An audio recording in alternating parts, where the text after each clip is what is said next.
कहा क्या? का जब हुसैन आखिरी खुतबा देकर के मैदान करबला जा रहे थे तो मुझे बुला के कहा था, ज़ैनब बहन, जैसा अब तक सब्र किया है ना वैसा आखिर तक सब्र करना है। ज़ैनब मेरी शहादत पे भी ना कहीं हिम्मत न हार जाना। याद रखना बहन, अब तक जैसे पर्दे का ख्याल किया है, तुम फातिमा की बेटी हो, ये पर्दा न छूटने पाए। का तुम तबीब की बात करते हो अब्दुल्ला, बात सुनो। अब्दुल्ला इब्ने जाफर तैयार, अकबर शहीद हुआ, हमने पर्दा नहीं छोड़ा। असगर गए, हमने पर्दा नहीं छोड़ा। ओनो मुहम्मद गए, हमने पर्दा नहीं छोड़ा।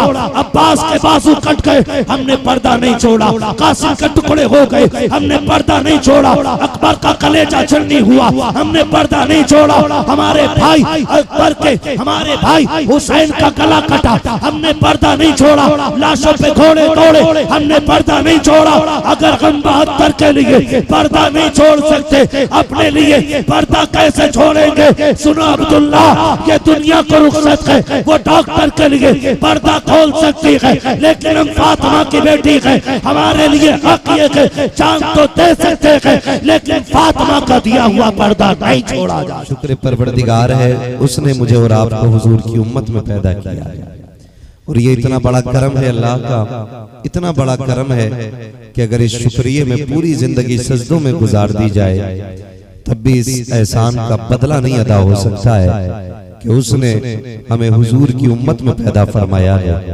हुजूर की उम्मत में पैदा होने का सबसे बड़ा फायदा तो ये है कि हुजूर की उम्मत आई सबसे बाद में है दुनिया में, और जन्नत में सबसे पहले दाखिल की जाएगी। ये सबसे पहला फायदा ये है। आखिरत के हिसाब से देखें कि आए सबसे बाद में है और जन्नत में दाखिल सबसे पहले किए जाएंगे। सारे नबियों की उम्मत मैदान क़यामत में सब सब खड़ी होगी। तो जब हिसाब की बारी आएगी, जब एक एक लम्हा हर शख्स को मुश्किल लग रहा होगा, उस वक्त में रब फरमाएगा, महबूब पहले अपनी उम्मत लेके आइए, हिसाब का आगाज आपकी उम्मत से किया जाएगा। ये भी फायदा हुजूर की उम्मत में पैदा होने का है कि आगाज हिसाब का हुजूर की उम्मत से होना है। और अगली बात मैं कहूँ, अल्लाह करे ये बात सबके दिलो दिमाग में उतर जाए, एक बहुत बड़ा फायदा हुजूर की उम्मत में पैदा होने का ये है कि आप जितने चाहो गुनाह कर लो, अल्लाह आपकी सूरतें नहीं बिगाड़ेगा, आपको जमीन में नहीं धसाएगा, आपके लिए जमीन फाड़ करके आपको जमीन दोज नहीं करेगा। वजह यह है, रब ने कुरान में फरमाया, मा कान अल्लाहु लियुअज़्ज़िबहुम व अंत फीहिम रसूला, महबूब हम इन पे उस वक्त तक अज़ाब नहीं करेंगे जब तक आप इनके दरमियान रहेंगे। और हुजूर क़यामत तक अपनी उम्मत के साथ रहेंगे। हुजूर क़यामत तक अपनी उम्मत के साथ रहेंगे। हुजूर आए, कायनात मुस्कुराने लगी। हुजूर आए, बेकसों को सहारा मिला। हुजूर आए, दर्दमंदों को चारा मिल गया। हुजूर आए तो जिन्हें जीने का हक नहीं था उन्हें जीने का आसरा मिल गया।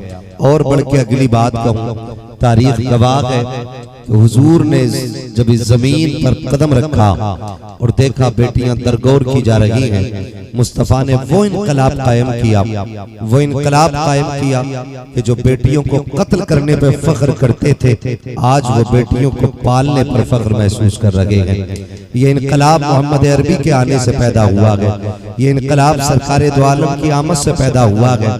मगर बड़ी तकलीफ के साथ ये बात कहनी पड़ रही है कि जिन जिंदगियों को सरकार ने 1400 साल पहले बचाने का बेड़ा उठाया था, आज वही जिंदगानियां फिर खतरे की सुई पे आकर के अटक गई हैं। जिन जिंदगानियों के लिए मुस्तफा ने अंतक कोशिश की थी, आज फिर वही जिंदगानी मौत के कगार पे ला करके खड़ी कर दी गई है। आप कहेंगे मौलवी क्या बात कर रहा है, तो ये बात मैं 100% कह रहा हूँ। हॉस्पिटल में जाकर के देखो, कोई बेटी की विलादत से मुंह लटकाए बैठा है। जाकर के देखो, कोई कहता है मुझे तीसरी बेटी नहीं चाहिए, कोई कहता नहीं हमें घर के अंदर बेटी की नहीं बेटे की आवाज चाहिए। कितने घरों की कहानियां ये हैं कि कई घरों में बहुओं को जिंदा जला दिया गया। कितने घरों की कहानियां ये हैं कि कई घरों में बेटियों को जहर दे करके मार दिया गया। मैं पूछना चाहता हूं पूरी कायनात आलम से, अगर तुम जिंदगी देने की पावर नहीं रखते हो तो किसी की जान लेने का हक तुम्हें किसने दे दिया है? बेटियां अगर पैदा होती हैं, इसमें माँ का क्या कसूर होता है? अगर बेटियां दुनिया में आ रही हैं तो इसमें माँ की खता क्या है, कितनी बेटियों को इसलिए तलाक दे दिया जाता है कि उनके शिकम से बेटियां ही बेटियां पैदा हो रही हैं। मैं कहना चाहता हूँ जो दुनिया में बेटियों को बोझ समझ रहे हैं, जरा तारीख का ये बात पलट करके देखें। अगर बेटियां बोझ होती तो खुदा महबूब के आंगन में कभी 4 बेटियों जैसे फूल न खिलाता। अगर बेटियां ऐब होती तो खुदा महबूब को 4 बेटियां अता न करता। आज मैं कहना चाहता हूँ, आप अल्लाह से बेटे मांगते हो सिर्फ इसलिए कि बेटे बुढ़ापे का सहारा होते हैं। मांगो बेटे, तुम्हारा हक है, लेकिन रोके अल्लाह से बेटियां भी मांग लिया करो, इसलिए कि बेटे बुढ़ापे का सहारा होते हैं, बेटियां आखिरत का सहारा हुआ करती हैं। बेटे दुनिया का सहारा होते हैं, बेटियां उकबा का सहारा होती हैं। बेटे बुढ़ापे में काम आते हैं, बेटियां जहन्नम से बचाने में काम आया करती। नारे तकबीर, नारे रिसालत, जश्न ईद मिलादुन नबी। दिल के फपोले जल उठे सीने के दाग से, घर को आग लग गई घर के चिराग से। अगर ये हट भी जाए फिर भी मैं इतना ही बोल लूंगा। इसकी बहस कम कर दो, आवाज दे सकते हो तो दे दो, इको हल्का करो, मेरी आवाज समझ में आनी चाहिए। तवज्जो है सारे लोगों की। आज कंडीशन फॉर्म की है, माफ कीजिएगा, अभी परसों की बात है, एक बाप ने 2 बच्चों को जहर दे के मार दिया। और ताज्जुब ये है कि हुजूर का कलमा पढ़ने वाले लोग हैं। ये हाल हो गया, आज मौत नहीं रह गई है, आज एक बाजार बना दिया गया है इंसानियत का, तमाशा बना के रख दिया गया। याद रखो मुसलमानों, कामयाब हमारी जिंदगी तभी होगी जब हुजूर के दिए हुए तरीकों को अपनाया जाएगा, वरना 1000 जलसे लाखों महफिलें कोई नतीजा नहीं। तभी तब्दीली आनी है जब मयार जिंदगी मुस्तफा का किरदार होगा। मैं अगर अभी पूछ लूं ना, कितने लोगों को दुआए कुनूत आती है, तजवीद की रियायत से बंदे खड़े होकर सुना दें, कसम खा के कहता हूं 95% बच्चों को, लोगों को यहाँ पे दुआए कुनूत तजवीद की रियायत से नहीं आती। और ये हमारी कौम का अलमिया है। और जिन्हें नमाज नहीं आती वो ये फैसला करेंगे कि कौन हक पे है और कौन नहीं। मरना एक दिन, मरना एक दिन। दीन ऐसे नहीं फैला। हुजूर के सहाबा में कोई जाहिल नहीं था, सारे इल्म वाले लोग थे। और दौरे फारूक आजम का हाल तो यह था कि बाजार में गैर फकीह को आने की इजाजत नहीं थी। ये दौर इस्लाम ने देखा है, और आज भी ये दौर इस्लाम को देखना पड़ रहा है कि उसके चाहने वालों को 95% नमाज नहीं आती है। ये अलमिया है हमारा, और हमें जन्नत फ्री में चाहिए। किसी का बाप जन्नत नहीं दे सकता है। एक जनाजा उठता है ना, एक जनाजा 1000 लोग जनाजे के साथ होते, और नमाज में कितने खड़े होते? 10% लोग नमाज में आते हैं। कोई दीवार के इधर खड़ा, कोई पेड़ के नीचे बैठा है, कोई कहता जी जल्दी पढ़वा दो, तो ये जो बाहर खड़े क्यों आए? कहीं ने जनाजे की नमाज नहीं आती है। ये रोने का मकाम नहीं हमारे लिए। मुझे बताओ, सगा बेटा बाप के जनाजे में खड़ा नहीं होता है, इमाम इजाजत मांग रहे पढ़ाएं, तो बजाय इसके के सफ में से आवाज आती, कोने से बाहर से आवाज आती पढ़ाई जाए। ये कौन इजाजत देने वाला? का बड़ा बेटा है। क्यों इजाजत दे रहा वहां से? नमाज में क्यों नहीं आया? 2 बातें होती हैं, एक तो ये कि कोई कहता है इसके कपड़े नमाज के नहीं है, या ये कहा जाता है इसे नमाज नहीं आती है। दोनों बातों पे सर अपना दीवार पे मारने का मकाम है। अगर आपको नमाज नहीं आती है फिर टूट के मरने का गैरत मकाम है, और आप कहते हो आपके कपड़े खराब है, तो फिर आपको बदरजे अतम टूट के मर जाना चाहिए। अगर आपके कपड़े खराब है तो आपको हक किसने दिया कि आप हमारे जनाजे के साथ चल रहे हैं? कोई है पूछने वाला? मिट्टी देना ये असले ईमान समझ रखा है। खाली मिट्टी डालोगे चले जाओगे। ऐसे दिन नहीं फैला है, ऐसे इस्लाम नहीं फैला है। आज उलमा का कोई वकार नहीं है, क्योंकि ये सिर्फ इमाम है, ये सिर्फ मदरस है, ये 5000 लेकर के आपको मकतब में पढ़ाते, इसलिए इनकी वैल्यू नहीं। मैं समझता हूं दुनिया वालों के सामने इनकी वैल्यू हो ना हो, मदीने वाले के सामने इनका बड़ा। और ये बात मरने के बाद समझ में आएगी कि अल्लाह ने उलमा को क्या शान अता फरमाई। जब मेरा नबी मदीने तशरीफ लाया हिजरत करके, बड़े बड़े अमीर खड़े थे चौखट पे, रागों में पल के बिछाए खड़े थे, हुजूर मेरे मेहमान बने, हुजूर मेरे मेहमान बने। लेकिन महबूब ने अमीरों को वैल्यू नहीं दी, सुने और कान खोल के सुने। दौलत वालों को वैल्यू नहीं दी, वैल्यू दी तो अबू अय्यूब अंसारी को दी, जो इतना गरीब था कि जिसके पैर में जूतियां भी नहीं थी, चलने के लिए सवारी भी नहीं थी। अगर आपको अपनी दौलत की कसरत पे नाज है तो बंद कर दीजिए तमाशे। याद रखें, हुजूर ने इल्म वालों से प्यार किया है। इल्म वाले ये बैठे लोग गारंटी के साथ कहता हूं, मेरा गरेबान पकड़ के मेंबर से उतार दे अगर बात झूठ हो तो। सुफ़ा पे जो बैठते थे सहाबा, जिनको मुस्तफा तालीम देते थे, वो वाक़े भी करते थे। कई कई दिन तक उनको खाना नहीं मिलता था, लेकिन जब कभी मिलता था, मेरे नबी की भी अपनी हालत ये थी जाहिरी जिंदगी में कि 7-7 दिन तक हुजूर के घर में चूल्हा नहीं जलता था। मैंने यहां तक पढ़ा है कि एक महीना हो जाता था सरकार के घर में चूल्हा नहीं जलता था। यह कंडीशन भी रही है।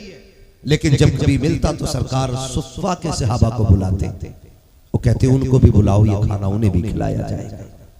और आज हम ये कहते हो हाफिज जी ज़कात वाले, हाफिज जी खैरात वाले, मर के देख पूरी जिंदगी ऐश में गुजार लो। एसी और एयर कंडीशन रूमों में हम लोग जिंदगी गुजार रहे हैं, लेकिन जानते हो जब मौत का वक्त आता है उस वक्त एक तमन्ना जागती है, मैंने बेटे को डॉक्टर बना लिया है, मैंने बेटे को इंजीनियर बना लिया है, काश एक बेटे को कुरान का कारी बनाया होता, एक बेटे को इल्म दीन दिया होता। बताओ सेठ साहब इसकी क्या जरूरत पड़ गई? का जब रूह निकलना शुरू हो रही है, पहले टखनों में अटकी है, फिर घुटनों में आके रुक गई है, फिर आके कमर पे आके रूह ने डाला है, लेकिन रूह जब कमर परवास कर गई है, कमर को पार करके सीने तक रूह आई है, अब सीने से ऊपर जाने का नाम नहीं ले रही है। मैंने उलमा को फरमाते सुना है कि जब रूह निकलने का नाम न ले, उस वक्त उनके सामने कुरान की सूरतें तिलावत की जाए, अल्लाह आसानी से मौत नसीब फरमा देता है। उस वक्त एहसास होता है काश एक बेटा कुरान का कारी होता, एक बेटा दीन का आलिम होता,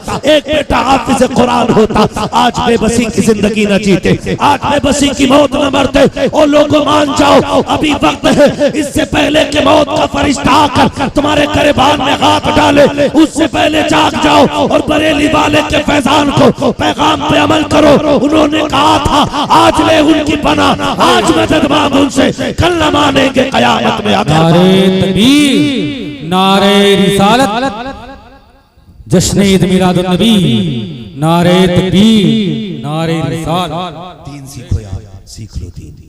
वक्त कम रह गया है, मौत आने वाली है, अब वक्त नहीं रह गया, अब वक्त नहीं है उछल कूद का। हमने 70 साल तक डांस किया है, कुछ नहीं किया 70 साल तक। यही वजह है आज एक काम और एक कामयाब और एक बेहतरीन नस्ल को हम जन्म देने में फेल हो गए। आपने पैसा कमाया होगा, आपने शोहरतें कमाई हैं, लेकिन आप एक अच्छी नस्ल को जन्म देने में फेल हो गए। आप कहेंगे कैसे? एक बंदा बताओ जो खुदा की कसम अपना वक्त मोबाइल पे जाया नहीं कर रहा हो, एक बंदा बताओ। और एक ऐसा बंदा बता दो मुझे, एक बंदा ऐसा पूरे आप उतरोला शहर में ढूंढ के दिखा दो जो रात के 3 बजे तक कौम की फिक्र में जागा। एक बंदा नहीं दिखा सकते हम, क्योंकि हमने नस्लें बढ़ाई हैं, नस्लें बनाई नहीं है, बनाई नहीं है हमने। मैं अगर ये कह दूं मुझे देखकर जहन्नम को भी आ गया पसीना, तो शायद आदम मजमा खड़े होकर दाद दे दे। लेकिन अगर मैं खुद से पूछ लूं बता मर रब्बु का मां दीनु का, इसकी तैयारी भी तेरी मेरी है कि नहीं? किसी के पास कोई हिसाब नहीं है। बदलो अपने आप को यार, एक अच्छे मुआशरे को तश्कील दो, एक संजीदा और महज़ब कौम बनिए। आज मेरी कौम का नौजवान अगर बाइक पे बैठता है ना तो 80 से नीचे उसकी सुई नहीं जाती, यूं कट मार के निकलता, लोग देख के पहचान जाते हैं मुसलमान ही होगा। ईद बकरीद पे हमारी गाड़ियों की टंकियां फुल होती हैं और हमें मौत की फिक्र नहीं होती। सबसे ज्यादा बिना हेलमेट के जो कौम चलती है वो मुसलमानों की कौम है। सबसे ज्यादा जो रूल तोड़ के चलती है वो कौम मुस्लिम है। आपको लग रहा होगा ना मेरी बातें बुरी हैं, लेकिन नहीं, मैं आपको बताऊं, मैं नेपाल तकरीर करने के लिए गया, एक IAS ऑफिसर था, उसने आके मुझसे बात की और उसने कहा एक बात बताएं, आज आपसे सवाल यह है कि बॉर्डर पे जो नशे के साथ पकड़े जाते हैं वो सिर्फ मुसलमान ही क्यों होते हैं? ये सोचने वाला मकाम है, ये गौर करने वाली बात है कि हमारी नस्ल कहां आके खड़ी हो गई है। अगर हम समझाने पे आ जाए, हमारी कौम का जवान खड़े होकर कहता बियर ही तो पी है और क्या पी लिया है, ये तो एनर्जी ड्रिंक है, बियर पीने से क्या खराबी आ गई, मौलवी ये शराब नहीं। मैंने कहा सुन, शराब का एक कतरा अगर एक बाल्टी पानी में भी गिर जाए ना, तो एक कतरा पूरी बाल्टी पानी को नापाक कर देता है। आप बात करते हो बियर की, आज मेरी कौम कहां नहीं डूबी है, मुझे बता तो सके। इसको नशे ने तबाह किया, इसको रिश्तों ने, नाजायज ताल्लुकात ने बर्बाद कर दिया। क्या बताओ तो सके, 70% रिश्ते क्या लव मैरिज के नाम पे नहीं हो रहे हैं, चैटिंग की बुनियाद पर रिश्ते नहीं हो रहे हैं, व्हाट्सएप और वीडियो कॉल के जरिए क्या तेरे मेरे घर की इज्जत रातों रात नीलाम नहीं हो रही है? कौन सा नशा रखी है? आज मोहम्मद अरबी का कलमा पढ़ने वाला टिकटॉक पे आकर के डांस की वीडियो बना करके 70,000 फॉलोवर बना के फख्र से कहता है कि मैं एक हिंदुस्तान का इज्जतदार नागरिक बन गया हूँ। 70,000 लोग मेरे फॉलोवर हैं, 70,000 लोग 18 घंटे में मेरी वीडियो देख लेते हैं। मैंने कहा सुन, तेरी एक वीडियो को 70,000 देखे या 70 लाख देखे, तेरे एक एक कदम को तेरे कंधे पे बैठे हुआ एक एक फरिश्ता देख रहा है। जो तू करता है वो भी लिखा जा रहा है, जो तू करके भूल जाता है वो भी लिखा जा रहा है। तूने अच्छा किया है वो भी लिख लिया गया, तूने बुरा किया है वो भी लिख लिया गया। ये रीलें तो मिट जाएंगी, लेकिन कंधे का लिखा हुआ ये मिटाया नहीं जा सकता है। जब कयामत के दिन ये पूरी रील धोई जाएगी, उस वक्त कोई बचाने वाला नहीं होगा। ये 70,000 बचाने नहीं आएंगे, 60,000 बचाने नहीं आएंगे। अगर बचाएगा तो अमीना का लाल बचाएगा। इसलिए मेरे इमाम ने कहा था, आज ले उनकी पना, आज मदद मांग उनसे, कल न मानेंगे कयामत में अगर मान गया। अपनी जिंदगियों को बेहतर करो और आखिरत की तैयारियां करो। मुझे इससे कोई सरोकार नहीं है, आप क्यों नहीं उछल लें, मत कूदो मत बोलो, मगर सुन लो मेरी बात, बदल दो अपने आप को। इस्लाम इतना सस्ता नहीं जितना समझ रखा है, जितना समझ रखा। माफ कीजिएगा, तो हमारे कपड़े देखें आप, ईद का दिन होता है ना, तब भी कुत्ता ड्रेस पहनती है ये कौन, कुत्ता ड्रेस।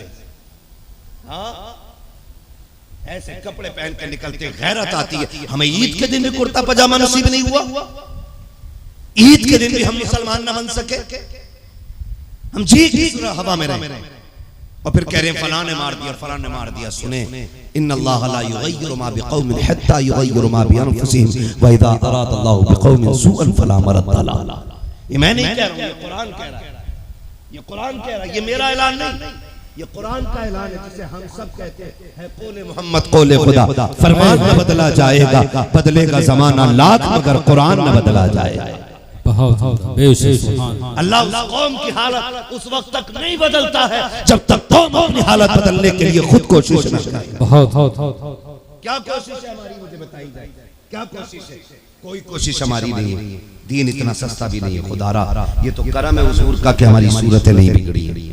ये करम है हुजूर का, हमारे नाम के घर के नाम घर के दरवाजे पे हमें अभी तक जहन्नमी नहीं लिखा गया है। वरना पहली उम्मत गुनाह करती थी, दरवाजे पे लिख दिया जाता था जहन्नमी, गुनाह माथे पे लिख दिया जाता था, ये गुनाह करके आ रहा है। हाँ, जिसने पूरी रात बिस्तर पे लेट के मोबाइल में फिल्म देखी, वो सुबह के इमाम से कहता, जी तुम्हारे नमाज पढ़ने का तरीका सही नहीं है, तुम्हारी किरात दुरुस्त नहीं है। बदलो अपने आप को यार, खुदा लौट आओ, लौट आओ। जिस डगर पे चले गए वो हमारी नहीं है, वो हमारी नहीं है, वो हमारी नहीं है। हुजूर आए, कायनात मुस्कुराई। हुजूर ने उम्मत के हाल को देख के आंसू बहाए थे, या अल्लाह इतने बुरे हालात, और 63 साल मालिक कितने कम वक्त में दुनिया कैसे सवारी जाएगी। अल्लाह ने फरमाया, इक़रा बिस्मि रब्बिकल लज़ी खलक़। ये पहला ऐलान जो हो रहा है, गोया बता दिया महबूब, इन्हें इल्म दे दो, हर बुराई का खात्मा खुद ब खुद होता चला जाएगा। जिस कौम को इक़रा कह करके खिताब किया गया था, आज वो कौम सबसे ज्यादा जाहिल है, आज वो कौम सबसे ज्यादा पीछे है। जिस कौम को पढ़ने का हुक्म दिया गया था आज वो कौम अनपढ़ है, लेकिन मिजाज हमारा हो गया है। नहीं नहीं, कोई जरूरत नहीं है, देखा जाएगा, कोई नहीं देख पाएगा मेरे लाल, कोई नहीं देख पाएगा। छोटे से बड़े मैं सबसे कहना चाहता हूँ, खुदा रा कब्र में कोई किसी को नहीं देखेगा, सबको अपनी अपनी जेल है, सबको अपनी अपनी हिसाब देना है, कोई नहीं आना है कब्रों में, जैसी करनी है वैसी करनी है। इस्लाम बहुत मुश्किल से फैला है। हुजूर ने जब देखा बेटियां कत्ल की जा रही है, माओ का कोई वकार नहीं, बाप की कोई इज्जत नहीं, हुजूर ने वकार की, इज्जतों की मेराज को उसको अता फरमाई, फिर जाकर के बेटियों को वकार मिला है। आज कंडीशन हमारी ये है, आज कंडीशन ये, हमारी बेटी नकाब पहन के गैर के साथ कोर्ट मैरिज कर ले रही है, कोर्ट मैरिज कर ले रही है, और कौम चीखती रह गई। मैं तो हैरत में पड़ गया ना, एक बाप पगड़ी लेके खड़ा हो बेटी से कह रहा, बेटी घर लौट चल, मेरी इज्जत का लिहाज कर, मैं तेरे पैरों पे पगड़ी रख रहा हूं। बेटी ने कहा, मैं कौन हूं तुम, मैं तुम्हें जानती नहीं। कौन हो तुम, मैं तुम्हें नहीं जानती। उसने कहा, मैं तेरा बाप। उसने कहा, मेरी सफेद दाढ़ी का ख्याल कर। उसने थाने के अंदर खड़े होकर कहा, इससे मेरा कोई लेना देना नहीं। ये कौम बनाई हमने। एक रात के नारे और कूदने से कुछ नहीं होने वाला है, साल में एक बार कूद लेने से कुछ नहीं होगा, एक एक लम्हे के लिए तैयार होना पड़ेगा।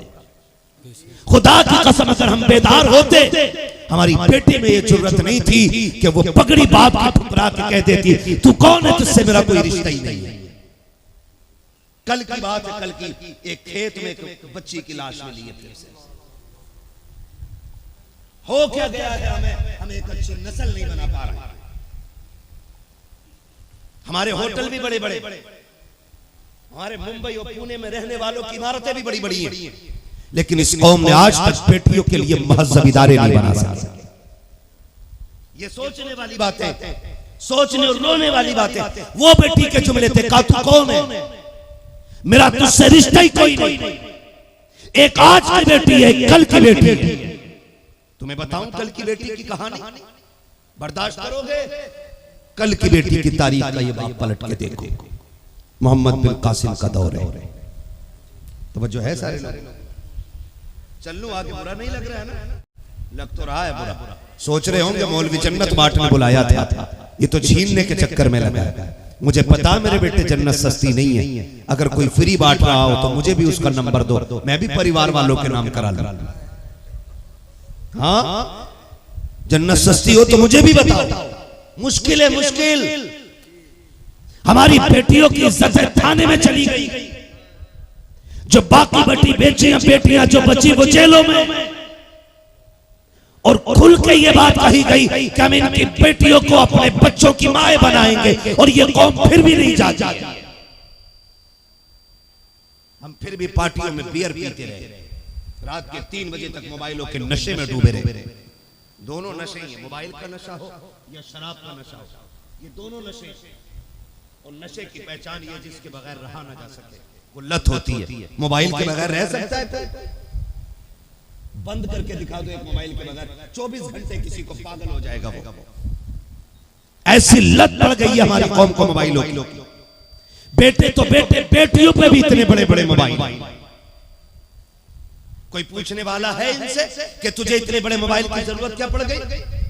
कौन सी फैक्ट्री है तेरी जो तेरे फोन के बगैर बंद हो रही है? कौन सा बिजनेस है जो मोबाइल के बगैर ठप हो गया? जिन बेटियों के हाथ में कुरान होना था, उन बेटियों के हाथ में मोबाइल आ गए, तो बेटियों को बचाएगा कौन? और बीवियों के गुलामों ने वो हद कर दी कि घरों के अंदर सीरियल चालू किए। जो आग बाहर नहीं लगी थी वो घर के अंदर लग गई है। ये अफेयर, बॉयफ्रेंड, ये किधर से निकल के आया? ये सारी चीजें सीरियल से निकल के आई है। हमारी कौम में इसका तसव्वुर भी नहीं था। अभी 20 साल पहले पलट के देख लो तो इस रिश्ते का कोई हिंदुस्तान में वैल्यू और मकाम ही नहीं था। आज हर घर के अंदर ये रिश्ता दाखिल हो चुका है, और बाप इस रिश्ते को बड़ी इज्जत से तस्लीम कर रहा है। कौन है? बेटी का फ्रेंड आया, बेटी का दोस्त आया। मैं तो बाप, शोहर, भाई सबको बेगैरत मानता हूं जो इन रिश्तों को घर के अंदर एंट्री देते हैं। बेगैरत है वो। ऐसो को इस्लाम ने तय्यूस कहा है। ये मैं नहीं कह रहा हूं, ये इस्लाम कह रहा है। दयूस है वो जो बहन बेटी की इज्जत व आबरू की रखवाली नहीं। आज हम कहां खड़े, कहां हो गई हमारी बेटियां? कितनी बेटियां मुर्तद हो गई, कितनी बेटियां बेदीन होती जा रही हैं। किसी को तालीम के नाम पे बहकाया गया, किसी को ट्यूशन के नाम पे लूट लिया गया, कोई जॉब के नाम पे छीन ली गई बेटी, कोई सर्विस के नाम पे बेटी छीन ली गई, किसी को कहा कि तुम्हें काम दिया जाएगा इसलिए बेटी छीन ली गई। मेरी कौम के नौजवानों जाग जाओ, खुदारा अगर तुम किसी जगह पर अपनी जगह मजबूत होते तो बहन बेटियों को मजदूरी करने की जरूरत नहीं होती। अगर तुम वाकई मर्द होते तो बेटियां ऑफिस में जाके जॉब नहीं करती। अगर तुमने घर की जिम्मेदारी संभाली होती तो बेटियां सर्विस के लिए बाहर न निकलती। मैं ये नहीं कहता बेटियां निकलने वाली गलत होती हैं, नहीं, इनके निकलने का नाजायज फायदा उठाया गया है, इनकी जॉब का नाजायज फायदा उठाया गया इसलिए कि बाप बेगैरत था, इसलिए बेटी को जॉब के लिए निकलना पड़ा। भाई निकम्मा था इसलिए बहन जॉब के लिए निकली। क्या बहनों की कहानियां ये नहीं है कि वो कमा करके भाइयों को पढ़ा रखी है? क्या बेटियों की कहानी ये नहीं है कि वो कमा करके घर चला रखी है? मैं कहता हूँ अगर मर्द बन जाए तो कभी बेटियां बाजार में नहीं निकलेंगी, और जब बेटियां घर के अंदर रहेंगी, किसी की माँ ने दूध नहीं पिलाया, हमारी बेटियों को नजर उठा के देख सके, हाथ लगा सके। अल्लाह ने हमें वो गयूर आंखें दी है, हम सर कटा सकते हैं लेकिन बेटियों के ऊपर उठने वाले हाथ को सलामत नहीं रहने दे सकते। सुभान ये हमारी गैरत है, लेकिन गलती हमी से हुई है, हमी से हुई है। हमने नहीं कमाया, हमने पूरी जिंदगी मोबाइल चलाया, लाश उम्रें आकर के हमने फिर बहन बेटियों की कमाइयां खाई। कितने बड़े नामर्द हैं वो लोग जो बहन बेटियों की कमाइयों में पल रहे हैं। निकलो इन चीजों से, मर्द बनो, खुद कमाने के आदी बनो। दौलत बुरी चीज नहीं है, दौलत बहुत अच्छी चीज है, मगर कब जब दौलत उस्मानी हो। दौलत बहुत बुरी है जब दौलत कानूनी हो। अमीर बनो। उन नौजवानों से कहता हूं बंद करो ये गेम, बंद करो सीरियल देखना। 3 घंटे देख के तुझे क्या मिला? तेरा नुकसान हुआ है। अगर वही 3 घंटे तुम अपने किसी काम में लगा लो और उससे 500 रुपए भी कमा लो तो हलाल के पैसों से जो नस्ल पलती है ना, वो सिर्फ पलती नहीं है, नस्ल बनती भी है, नस्ल संवरती भी है। आप पूरी जिंदगी 22 साल तक गेम खेलते रहे, 22 साल के बाद तुम्हें घर आके कोई हाथ पकड़ के जोक देगा कि चल यहाँ नौकरी कर। अजीब तमाशा बना रखा। मुसलमानों को नौकरी नहीं मिल रही, नौकरी नहीं मिल रही, मिले कहां से? 18 साल तक तो गेम खेले, हाई स्कूल में रिश्वत दे के पास हुए, हाँ 11th में तुमने नकल की, साइंस का तुम्हें एक वर्ड नहीं आता है तो तुम निकाले नहीं जाओगे इंटरव्यू में। तो क्या तुम्हारा कोई बाप लगता है जो फ्री में तुम्हें जॉब देगा? काबिल बनो, काबिल। मिसबाही साहब को देखो, इतनी लंबी दाढ़ी है, हाँ IAS ऑफिसर है, हिंदुस्तान जानता है। दाढ़ी साथ मिसबाही अल्लामा और फिर IAS की कुर्सी, कोई रोक सका? क्यों? क्योंकि उस बंदे के अंदर काबिलियत थी, अपना हक लेने का दम था, इसलिए उसने अपनी कुर्सी हासिल की है। आप अपने निकम्मेपन पर कब तक भेदभाव का पर्दा डालते रहोगे? मेहनत कब करोगे आप? 18 घंटे पढ़ना पड़ता है, 18 घंटे। IPS बनने के लिए 22 घंटे आंखें फोड़नी पड़ती है, तब जाकर के इज्जत की कुर्सी मिलती है। हम 12 घंटे मोबाइल चला के खाली और सारे एग्जाम पास कर जाए। निकलो इन चीजों से। ऐसी निकम्मी नस्लें बहन बेटियों की कमाई नहीं खाएंगी तो क्या करेंगे? उस बेटी के वो जुमले आज भी सीना छलनी करते। उसने कहा था, नहीं जी, एक बच्ची ने अपना स्टेटमेंट डाला और उसने कहा कि बताओ, जब मुझसे मुस्लिम शादी करने तैयार नहीं, अगर मैं किसी गैर मुस्लिम से शादी कर लूं तो फिर कौम के पेट में दर्द तो नहीं होगा? ये कौन जवाब देगा कयामत के दिन? मौलवी क्या? हर बंदा इस सवाल का जवाब दे होगा क़यामत में कि एक बेटी गुर्बत की वजह से बैठी रह गई और जब किसी ने नहीं अपनाया पेट पालने के लिए वो गैर के बिस्तर पे जाकर लेट गई। बताओ कहां जाकर के अपनी दौलत का हिसाब दो गया? कौन करेगा इस दर्द की बातों को? ये बातें कड़वी भी लगती हैं, बुरी भी लगती है। मान जाओ भाई यार, मान जाओ। निकाह इतने सस्ते कर दो कि हर बेटी के सीने में उम्मीद की किरण जाग जाए। ब्याह इतने आसान कर दो, गरीब से गरीब की बेटी ये कह सके शुक्र अल्लाह ने हुजूर की उम्मत में पैदा किया। जहां दौलत देख के नहीं किरदार देख के बहू बनाया जाता है। करो तो ऐसे, लेकिन माफ कीजिएगा, गरीब की बेटी शरीफ होती है, हजार ऐब निकाल कर ठुकरा दी जाती है। अमीर की बेटी बदचलन भी होती है तो दौलत का पर्दा डाल के घर की बहू बना ली जाती है। एक ऐसे रिवाज को हमने चलन दे दिया। एक ऐसे दौर में हम आ गए हैं कि दौलत ही सब कुछ हो गई है। पैसे ने कहां से कहां लाके खड़ा कर दिया। लोगों की जिंदगी का सौदा पैसा कर रहा है। मैं आपसे अगर बात करूं, हर कोल्ड ड्रिंक से लेकर के स्टिंग तक आप जितने भी फास्ट फूड उठा के देख ले, आज पूरी दुनिया सोशल मीडिया पे चीख रही है कि कैंसर इससे हो रहा है, ब्लड प्रेशर हाई इससे हो रहा है, कोलेस्ट्रॉल इससे बढ़ रहा है, हार्ट अटैक इससे आ रहे हैं। लेकिन कोई रुक रहा है नहीं ना बनाने वाली कंपनियां बंद हो रही है, न खाने वालों के मुंह रुक रहे हैं। जानते हो क्या? एक ऐसी नई चीजें लाई गई कि ऐसा जायका पैदा करो कि जिसका नशा इनकी जबानों को लग जाए। 10,000 जायके अल्लाह ने एक जबान के अंदर पैदा किए हैं। 10,000 जायके अल्लाह ने जबान में रखे गए। उन्होंने तलाश किए जायके फास्ट फूड के अंदर डाले गए। फिर तुमने मौत को देखे बगैर मौत के सौदागर तुम बन गए। तुम पैसा खर्च करके तुमने उस मौत के सौदे को खरीदा, खाया, फिर बीमार बने, फिर उसी पैसे से तुम्हारी दवाइयां बनी, फिर वो दवाइयां तुम्हारे लिए जहर बन गई। एक पैसे के लिए इंसान का कातिल बन गया है। अमीर बनने के लिए स्टिंग बनाने वाले भी जानों का सौदा कर रहे हैं, कोल्ड ड्रिंक बनाने वाले भी जानों का सौदा कर रहे हैं, फास्ट फूड देने वाले भी जानों का सौदा कर रहे हैं। और बड़ी बात करने लगा हूं, अल्लाह करे हजम हो जाए। ये कल की बात है जो अहमदाबाद के अंदर फ्लाइट गिरी है, एक फ्लाइट क्रैश हुई है, उसके अंदर भी सिर्फ दुनिया का पैसा और लालच था जिसने सैकड़ों जानों को अचानक लम्हे के अंदर मौत की नींद सुला दिया। दुनिया इतनी मतलबी हो गई है कि अपने पैसे की खातिर जानों की फिक्र नहीं कर रही है। और मोहम्मद अरबी का कलमा पढ़ने वालों, तुमसे हाथ जोड़ के कहना चाहता हूँ, खुदा के वास्ते तुम तो इतने बदल जाओ, तुम तो निकलो इस दलदल से। पैसे को घर की दुल्हन न बनाना, दौलत को घर की दुल्हन न बनाना। अगर दुल्हन बनाना है, कनीज़े फातिमा को दुल्हन बनाओ, शरीफ बेटियों को दुल्हन बनाओ। खुदा की कसम, जब जमीन अच्छी होती है तो फसल अच्छी होती है, माँ अच्छी होती है तो फसल अच्छी होती है। बेशक, सुभान अल्लाह, सुभान अल्लाह, सुभान अल्लाह। अपने घरों के अंदर अच्छी लड़कियों को लेके आइए। और ये जो आग लगी है ना डिमांड वाली, यहाँ तो नहीं मांगते 5-10 लाख, मांगते तो नहीं है यहाँ, डिमांड तो नहीं है पैसे की, होगी जहेज की डिमांड। हाँ वही ना, वही तो तरीका है।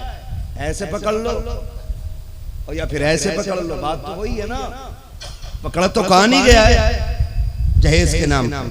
अजीब बेगैरती होती है। लिस्ट बना के देखो जरा, ये देख लेना, कुछ नहीं है, बस ये छोटी सी लिस्ट है। ये छोटी सी लिस्ट बेटी वाले की कमर तोड़ देती है। बेटी पालना खुद में बड़ा मुश्किल काम है यार। क्या उसने कम किया है कि एक बेटी 18-25 साल की पाल के तुम्हारे हवाले फ्री में कर रहा है?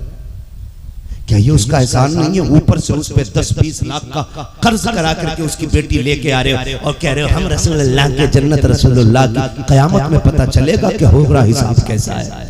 धोखे में मत रहना।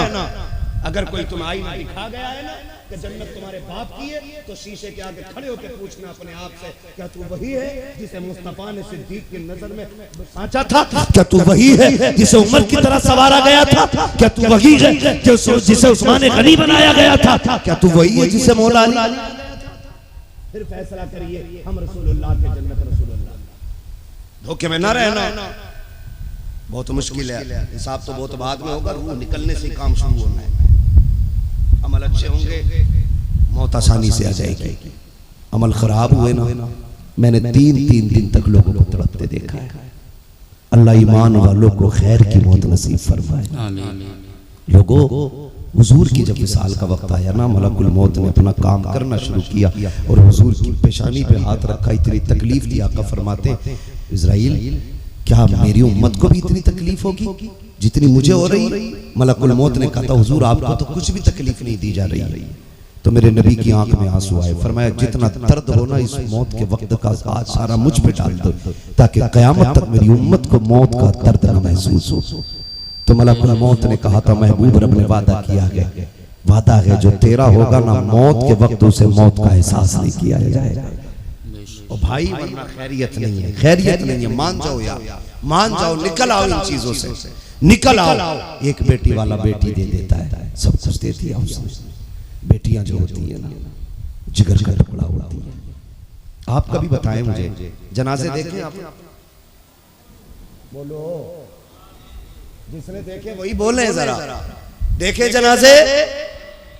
इतना न डरो कहीं पुलिस पकड़ के न ले जाए। वो जोर से बोलने वाला अभी तक जलसे में कोई मरा नहीं है। अगर आपको डर लग रहा जोर से बोले तो मर जाए। अगर ये डर नहीं है तो बोले जनाजे देखे? आपने बच्चियों के भी जनाजे देखे होंगे, आप मुझे बताएं। और फिर रुखसती देखी है बेटियों की, है ना? जब बेटी रुखसत होती है वो भी देखा है।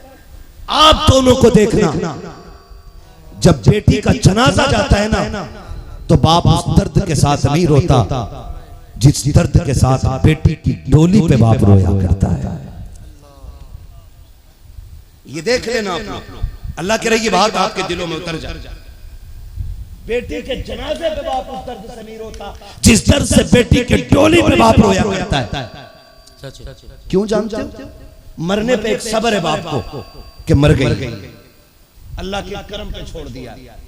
अब ये मिट्टी के अंदर गई, अब कब्र कैसी बनेगी अल्लाह ही जाने, उसमें मैं कुछ नहीं कर सकता हूं।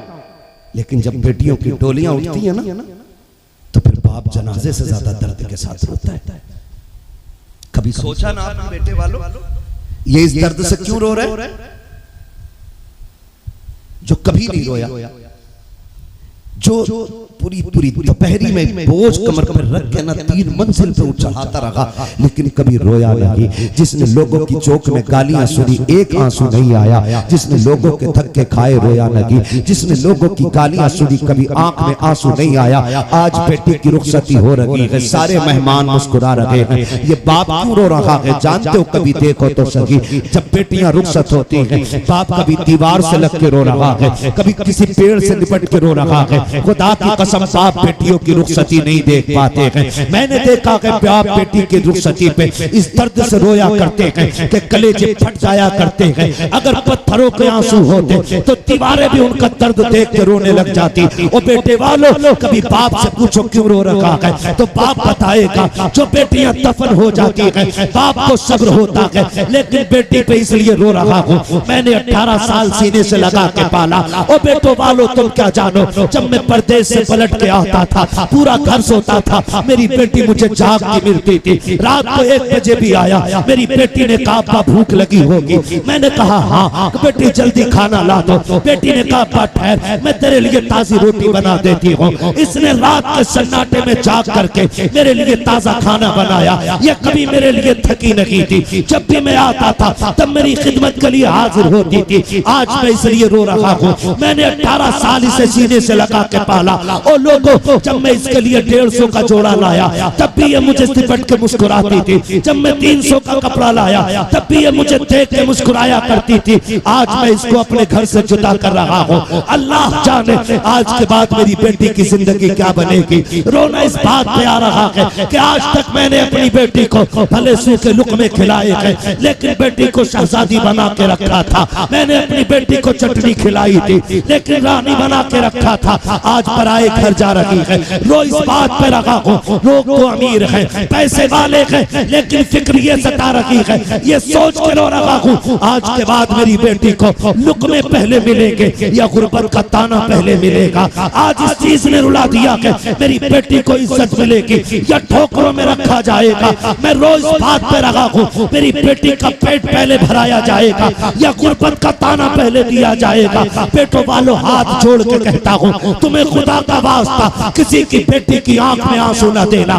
किसी की बेटी पे बोझ न बनना, किसी की बेटी को रोने न देना, वरना याद रखना बेटियां रोए तो बाप को खबर हो न हो, मदीने वाले रसूल पाक को खबर हो जाया करती है। और याद रखिएगा जब कयामत का दिन होगा, मेरे नबी ने कहा है कि सारे लोग ताकत वाले एक तरफ खड़े होंगे, कमजोर एक तरफ होंगे, जालिम एक तरफ होंगे, मजलूम एक तरफ होंगे। और आका कहते हैं मैं मजलूमों के साथ खड़ा हूँगा।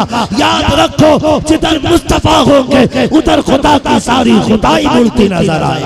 नारे तकबीर, नारे रिसालत, जश्न ईद मिलादुन नबी, हज़रत अल्लामा मुफ्ती हम्मद रज़ा साहब किबला, नारे तकबीर, नारे रिसालत। सुभान अल्लाह, सुभान अल्लाह। तेरे बेटे को ससुराल में एक बार दरी न बिछाई जाए, बिस्तर न बिछाया जाए, तू कुल कायनात सर पे उठा लेता। मेरा बेटा आया था, उसके लिए बिस्तर नहीं लगाया गया। तेरा बेटा बेटा और किसी की बेटी पैर की जूती इतरा ले जितना इतराना है। अल्लाह क़यामत में हिसाब देगा, कोई बचाने वाला नसीब नहीं होगा। ये याद रखिएगा। हुकूकुल्लाह अल्लाह माफ करेगा, ठीक है ना। उसके अपने हुकूक है, वो चाहे तो सजा दे, चाहे तो माफ करे, लेकिन उसका ऐलान हुकूकुल इबाद में माफ नहीं करूंगा जब तक हिसाब रत्ती रत्ती का बराबर नहीं कर लूंगा। खुदारा ख्याल करना, बेटियां बड़ी नाजुक होती हैं और बहुत हसास होती हैं। इतनी हसास बेटियां होती हैं कि बाप का चेहरा पढ़ लेती हैं। बेटियां डिमांड ना करना चाहिए इसकी, क्या फर्क पड़ता है। कोई 50 लाख का जहेज दे दे, कब्र में साथ जाना है, बोलो बोलो, जहेज जाएगा कब्र में साथ, गाड़ी, एक आध गद्दा, तकिया, कोई बला जाएगा कोई कब्र में साथ, बोलो नहीं जाएगा ना, तो फिर ना मांगना। अल्लाह तौफीक देना, अपनी मेहनत से कमाना और अपनी मेहनत से कमा करके किसी गरीब की बेटी को अपने घर में ठिकाना दे देना। तुझे मरने में देर लगेगी, रब तेरी कब्र को जन्नत का ठिकाना बना डालेगा। करेंगे इंशाअल्लाह, करेंगे इंशाअल्लाह, वादा करते हैं। दरवाजे लोग भी अंधेरे में बैठे, डंडी ना मारिएगा। करेंगे इंशाअल्लाह। जहेज की डिमांड नहीं करेंगे, चंदी लोग बोल रहे हैं। अल्लाह करे उतरोला के इन अमीरों को भी अक्ल सलीम मिल जाए, है ना, ठीक है ना। करेंगे डिमांड, नहीं करें। करवट में देखो कौन हाथ नहीं उठा रहा, समझ लेना नियत का खराब बैठा है। डिमांड करेंगे जहेज की, निकाह आसान करेंगे, बोलो इंशाअल्लाह। बेटियां बड़ी नरम होती हैं, बड़ी नाजुक बेटियां होती हैं और बेटियों का प्यार भी बड़ा अनोखा होता है, बड़ा अजीब प्यार बेटियों का होता है। अगर मैं बात करूं बड़ा वक्त लगेगा, बड़ा वक्त लगेगा। बेटियां इतनी अहम होती हैं और इतनी नाजुक होती हैं बेटियां कि उनके लिए करोड़ों का तोहफा ना हो, दो बातों का तोहफा लोगों के करोड़ों पे भारी पड़ जाता है। दो बातों का। उम्मुल मोमिनीन सैयदा खदीजतुल कुबरा रज़ियल्लाहु ताला अन्हा, हाँ, जो सैयदों की नानी हजरत खदीजतुल कुबरा रज़ियल्लाहु ताला, जब आपके विसाल का वक्त आया ना, उन्होंने हुजूर को बुलाया और फरमाने लगी, सरकार से अर्ज कर दिया, रसूल अल्लाह मेरी थोड़ी सी गुजारिश है। आका ने फरमाया क्या? उन्होंने अपने गले का हार निकाला, फरमाया ये मेरी ज़ैनब को दे देना। प्याला लिया, कहा ये रुकैया को दे देना। संदूक उम्मे कुलसूम को दे देना। 3 बेटियों को आपने कहा, चौथी बेटी सैयदा कायनात रह गई। हुजूर फरमाते हैं खदीजा चौथी बेटी को दिया ही नहीं कि भूल गई। इतना सुना ना, हजरत खदीजतुल कुबरा की आंख में आंसू आ गए। हुजूर फातिमा जैसी बेटी को कौन भूल सकता है? का फिर उनको कुछ नहीं दिया? का क्या मतलब? का तुमने एक बेटी को गले का हार दिया, दूसरी को प्याला दे दिया, तीसरी को संदूक दे दिया, चौथी बेटी को कुछ नहीं देना? रो के कहती महबूब चौथी बेटी को आप दे देना। कहते हैं हुजूर मैं क्या दूं? फरमाया मेरी फातिमा को कभी रोने न देना। ये चौथी बेटी के लिए हजरत खदीजा ने मांगा। कहा क्यों? कहा मेरी बेटी सबसे छोटी है और बच्चे बड़े नाजुक होते हैं, हुजूर मेरी बेटी को कभी रोने न देना।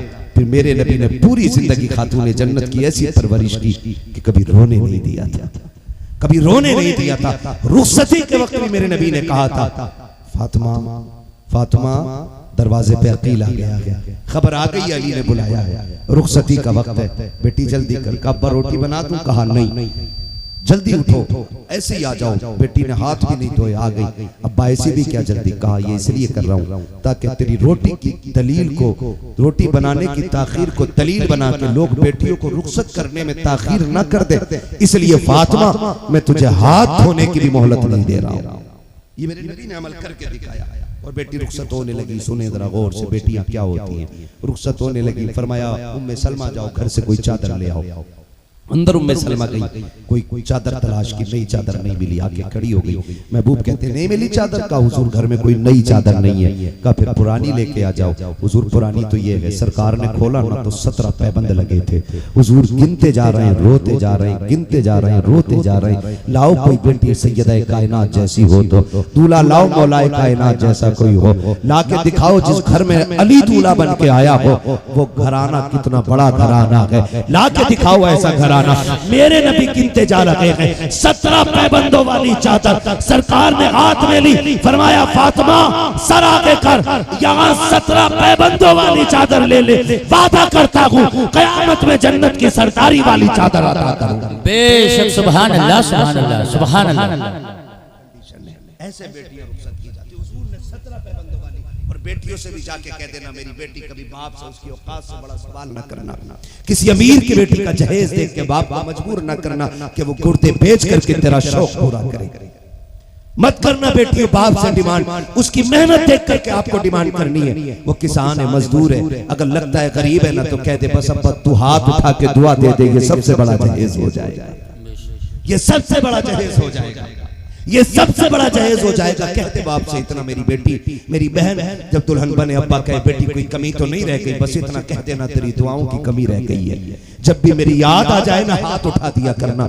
जिन बेटियों के लिए दुआएं देने वाले बाप होते हैं ना वो दुनिया में भी रानियां होती हैं, आखिरत में भी शहजादियां बना करती हैं। तो बेटियों से मेरी इतनी गुजारिश है कि बाप से कभी डिमांड न करना। बेटों से इतनी गुजारिश है किसी बाप को मजबूर न करना। बेटियां बड़ी हसास होती हैं। हुजूर ने बेटी को रुखसत किया। बेटी को रुखसत करने की बारी आई ना तो हजरत उम्मे सलमा बाहर आई, या रसूल अल्लाह फातिमा चुप नहीं रही है। सुन बेटी क्या होती है, अल्लाह करे हर एक को बेटी का एहसास हो जाए। आप बेटे वाले ना तो अल्लाह करे बेटी का दर्द भी सीने में आए। या रसूल अल्लाह फातिमा चुप नहीं रही है, बार बार रो रही है। हुजूर फरमाते अंदर आए, फातिमा क्यों रो रही हो? अल्लाह अकबर। इतना सुना, बाप के सीने पे सर रखा खातून जन्नत ने, रो के कहती अब्बा आज अम्मी खदीजा की बड़ी याद आ रही है। हुजूर ने इतना सुना रो दिए। फरमाने लगे फातिमा खदीजा कहाँ से लाऊं? वो याद है मुझे जब बहुत छोटी थी तुम्हारा हाथ मेरे हाथ में दे के कहा था मेरी बेटी को रोने न देना। फातिमा मैंने पूरी जिंदगी तुम्हें माँ का प्यार भी दिया है, बाप का प्यार भी दिया है, आज खदीजा कहाँ से लाऊं? अल्लाह अकबर। तारीख गवाह है, हुजूर ने बेटी को तसल्ली दी। फरमाया आज सारी दुआएं मेरी लेके चली जा। हुजूर ने बेटी को दुआ दी। और सुने जब बेटी इस इज्जत से घर से निकली ना 17 पैबंद वाली चादर थी और अली दूल्हा है, खुदा की कसम उनके घर में अल्लाह ने हसन हुसैन को जन्म अता फरमाया। बेशक सुभान अल्लाह। उसी घराने के अंदर ज़ैनब आई है। कौन ज़ैनब? अगर तारीख का ये बाप पलटो ऐसी बेटी नहीं मिलती है। ज़ैनब वो है कि जिसने सबसे कम उम्र में सबसे पहले कुरान हिफ्ज़ किया। सुभान अल्लाह, सुभान अल्लाह। 6 साल की उम्र में सैयदा ज़ैनब ने कुरान हिफ्ज़ कर लिया था।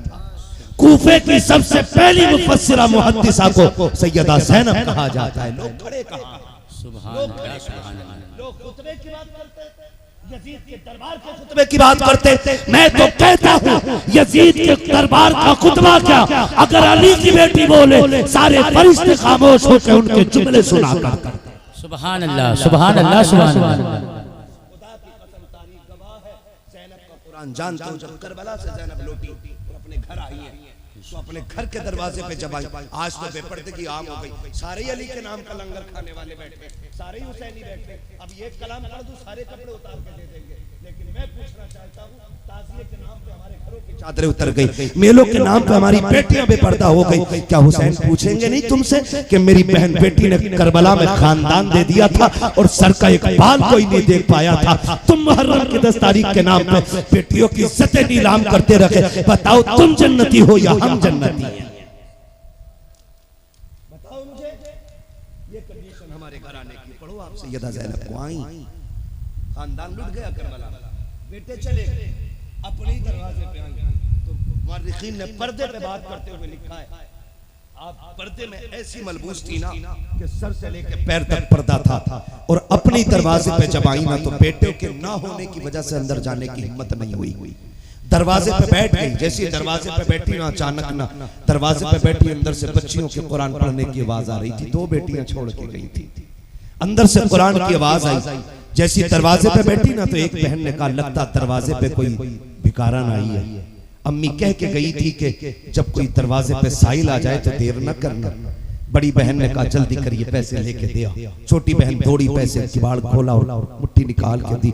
ले परदेसी भीख ले। आपने कहा मैं कोई परदेसी नहीं हूँ, भिखारन नहीं हूँ। कहा फिर कैसे बैठी हो? कहा तुम्हारा कुरान सुन रही थी, इतना अच्छा कुरान पढ़ती हो। तो जानते हो तारीख गवाह है, बच्चियों ने कहा था खातून काश तूने हमारी माँ ज़ैनब का कुरान सुना होता। ये बेटियां अपनी माँ से कह रही हैं काश तुमने हमारी माँ ज़ैनब का कुरान सुना होता। का कैसे पढ़ती थी तुम्हारी माँ ज़ैनब कुरान? का तुम्हें क्या बताएं, जब हमारी माँ ज़ैनब कुरान पढ़ती थी 18 भाई दरवाजे पे खड़े होकर तिलावत सुना करते थे। जब हमारी माँ कुरान पढ़ती थी खुद मौलाए कायनात छुप छुप के कुरान सुनते थे। इतना खूबसूरत कुरान पढ़ती थी कि फरिश्तों को भी रश्क आया करता था। तारीख गवाह है उनके कुरान का आलम यह था कि तिलावत ज़मीन पे होती थी, तज़किरे तिलावत पे अल्लाह के अर्शों पे हुआ करते थे। बेशक सुभान अल्लाह, सुभान अल्लाह, सुभान अल्लाह। आज कुरान रास्ता देख रहा है कुरान पढ़ने वालों का। आज मस्जिदें खाली हैं, आज मेहराबें खाली हैं। आओ मैं तुम्हें बताऊं, उसी घर में ज़ैनब पैदा हुई है, उसी घर में ज़ैनब पैदा हुई है। इतने पर्दे वाली ज़ैनब, इतने पर्दे वाली ज़ैनब। खुदा की कसम तारीख गवाह है कि करबला में 72 शहीद हुए हैं, 72। आप ना फिर शहर ज़ैनबिया तशरीफ ले आई थी, अपने शोहर के साथ वहीं रहने लगी। जब आपके विसाल का वक्त आया, बीमार बहुत ज्यादा थी, हजरत अब्दुल्ला इब्न जाफर तैयार आपके शोहर थे, कहने लगे खातून तबीयत ज्यादा अलील है, कहो तो डॉक्टर को दिखा लिया जाए, तबीब से मिलने। उन्होंने कहा तबीब के पास जाने की हिम्मत नहीं है। कहा क्यों? कहा हम बेपर्दा नहीं होना चाहते। तो हजरत अब्दुल्ला इब्न जाफर तैयार ने कहा था शरीयत इजाजत देती है बीमार हो जाओ तो तबीब के सामने पर्दा हटाया जा सकता है। कहने लगे ठीक है, ये वो शरीयत है जो कुल कायनात के लिए है, हमारी शरीयत इससे भी कहीं ज्यादा बड़ी है। कहा क्या? कहा ये शरीयत तुमने किसी किताब से पढ़ी होगी, मैंने शरीयत अपने भाई हुसैन से करबला में पढ़ी है। कहा क्या? कहा जब हुसैन आखिरी खुतबा देकर के मैदान करबला जा रहे थे तो मुझे बुला के कहा था ज़ैनब बहन जैसा अब तक सब्र किया है ना वैसा आखिर तक सब्र करना है। ज़ैनब मेरी शहादत पे भी ना कहीं हिम्मत न हार जाना। याद रखना बहन, अब तक जैसे पर्दे का ख्याल किया है, तुम फातिमा की बेटी हो, ये पर्दा न छूटने पाए। का तुम तबीब की बात करते हो अब्दुल्ला? बात सुनो, अब्दुल्ला इब्ने जाफर तैयार, अकबर शहीद हुआ, हमने पर्दा नहीं छोड़ा। असगर गए, हमने पर्दा नहीं छोड़ा। ओनो मोहम्मद गए, हमने पर्दा नहीं छोड़ा। अब्बास के बाजू कट गए, हमने पर्दा नहीं छोड़ा। कासिम के टुकड़े हो गए, हमने पर्दा नहीं छोड़ा। अकबर का कलेजा चलनी हुआ, हमने पर्दा नहीं छोड़ा। हमारे भाई अकबर के, हमारे भाई हुसैन का गला कटा, हमने पर्दा नहीं छोड़ा। लाशों पे घोड़े दौड़े, हमने पर्दा नहीं छोड़ा। अगर हम 72 के लिए पर्दा नहीं छोड़ सकते, अपने लिए पर्दा कैसे छोड़ेंगे? सुनो अब्दुल्ला, ये दुनिया को रुखसत है, वो डॉक्टर के लिए पर्दा खोल सकती है, लेकिन हम फातिमा की बेटी है, हमारे लिए हक ये है जान तो दे सकते हैं, लेकिन फातिमा का दिया हुआ पर्दा नहीं छोड़ा जा सकता। सुभान अल्लाह। नारे तकबीर, नारे रिसालत, जिक्र शोहदाए करबला, नारे तकबीर, नारे रिसालत। ओ मेरे भाई बस इतना करो, निकाह आसान कर दो, निकाह आसान कर दो। जश्न ईद मिलादुन नबी हुजूर आए, बेटियों का बोझ खत्म कर दिया सरकार ने। एक दिन कहा था मेरी फातिमा मेरे जिगर का टुकड़ा है, कुल कायनात आज बेटी को रहमत समझने लग गई है। ये इनकलाब हुजूर के आने से आया। अगर किसी के जहन में ये बात है बेटियां बोझ हैं, बहुएं बुरी हैं, तो जहन से निकाल दो। खुदारा बेटियों को इज्जत दो और बता दो हुजूर जिस मिशन को आपने आगाज किया था आज तक आपकी उम्मत उसे निभा रही है। करेंगे इंशाअल्लाह, करेंगे इंशाअल्लाह। और आखिरी बात बता के बात खत्म कर लूं, बेटियां कितना बड़ा तोहफा है, बहनें, बेटियां, भतीजी, ये इतना बड़ा तोहफा है। फरमाया गया अगर घर में बरकत ना हो और फाके होने लग गए हो, भूख का ना आलम हो, और फरमाया गया रिस्क घर में ना हो तो फरमाया गया मुसल्ला बिछा दो, आगे बेटियों को बैठा लो, फरमाया फिर झोली फैलाओ, कहो मालिक इस बेटी का सदका अता फरमा दे। कहते अपने हाथ में बेटी का हाथ रख के दुआ मांगो, फरमाया गया हाथ नीचे बाद में आते हैं, अल्लाह आसमान से रिस्क पहले उतार देता है।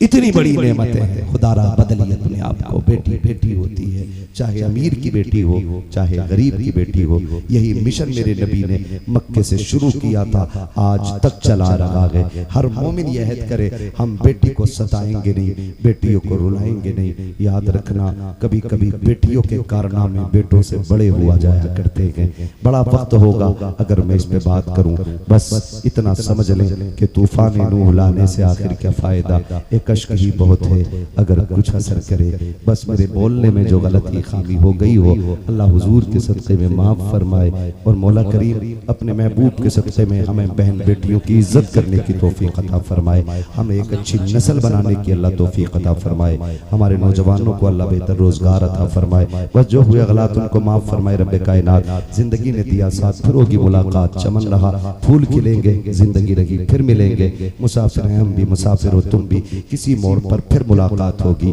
फकीरान आए सदा कर चले, सदा खुश रहो ये दुआ कर चले। ये जलसे नूर जिंदाबाद, अराकीन कमेटी पाइंदाबाद, वमा अलैना इल्लल बलाग। अस्सलामु अलैकुम व रहमतुल्लाहि व बरकातुहू। सारे लोग पढ़ लीजिए ला इलाहा इल्लल्लाहु मुहम्मदुर रसूलुल्लाह, अस्तगफिरुल्लाह रब्बी मिन कुल्लि ज़ंबिन व अतूबु इलैह।